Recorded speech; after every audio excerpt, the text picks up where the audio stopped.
guys! Welcome back to my channel, and today papakita ko na naman sa inyo ang isang napakagandang item na nabili ko ulit online from Lazada, and eto siya, i-unbox natin siya.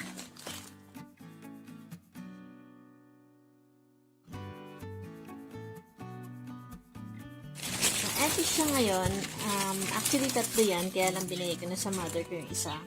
So, nabili ko siya for 605, tatlong wallet.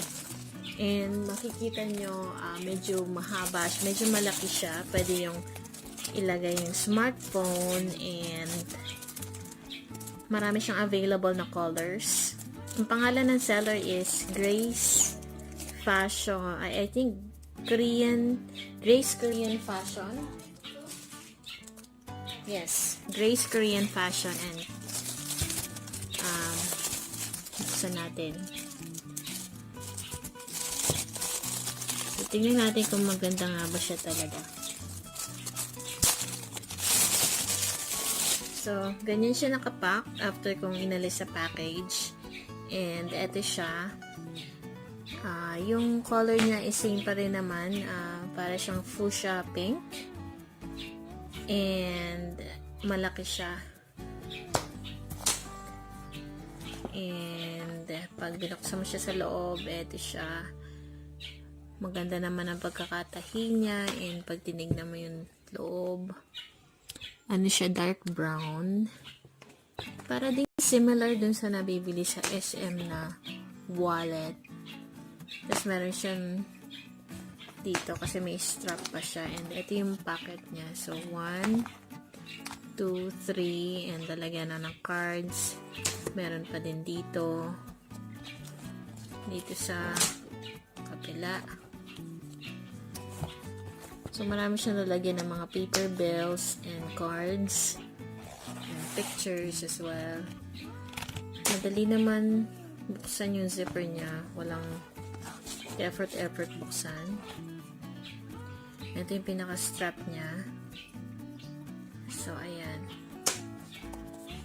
Yung dalawa yung pocket niya, interior pocket, at meron pang isa. So ito naman siguro for mga coins or may mga resibo kayong gusto nyong ilagay dito. And then yung phone, I think yung phone pwedeng magkasya kahit saan dalawa dito. So yun ang pinaka-convenient sa wallet, kaya ako siya nagustuhan kasi malalagay mo yung phone mo. And I think kahit nga yata yung passport dito is magkakasya eh. Teka, i-try ko. Okay guys, kasya pala siya. So pag may passport kayo, madali siyang ipasok sa loob. Ganyan lang siya. And pati yung phone nyo, pwede nyo rin ilagay sa loob. And at the same time, yung mga hindi mahilig mag-bag dyan, so pwedeng ito lang yung ilagay nyo. Ito lang yung dalhin nyo, and then madali naman siyang ikabit dito. So ikakabit siya sa may, buksan mo lang siya, and pwede mo nang ikabit itong pinaka-hook niya dito. So ayan na siya. And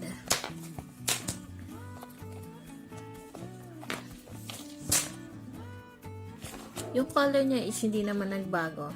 So, pag nakita mo sa personal, ito, kulay fuchsia pink siya talaga. And, ang gusto ko kasi dito is maganda yung pagkakatahi niya.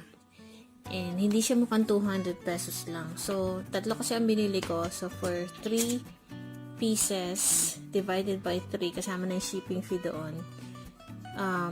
So, ibig sabihin, 200 plus lang siya bawat isa.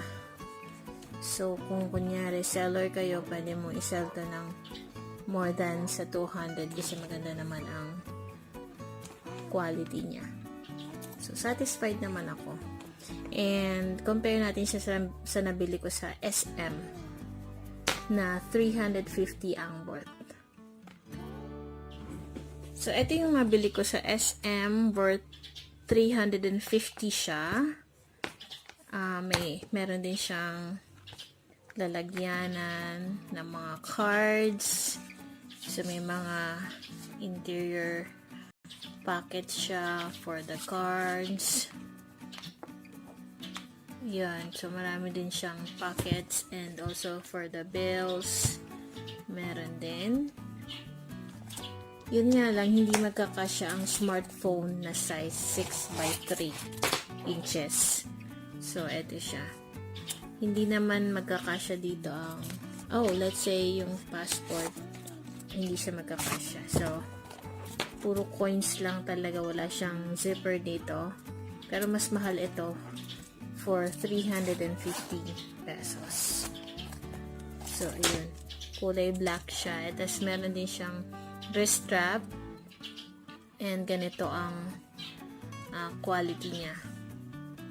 So, hindi naman kailangan mahal kasi ba't ka magbibili ng mahal kung hindi mo na ma-afford. So, mas maganda yung kaya lang ng budget mo and siguro pwede ko naman siyang pang-alternate na lang just in case na gusto kong mas maliit.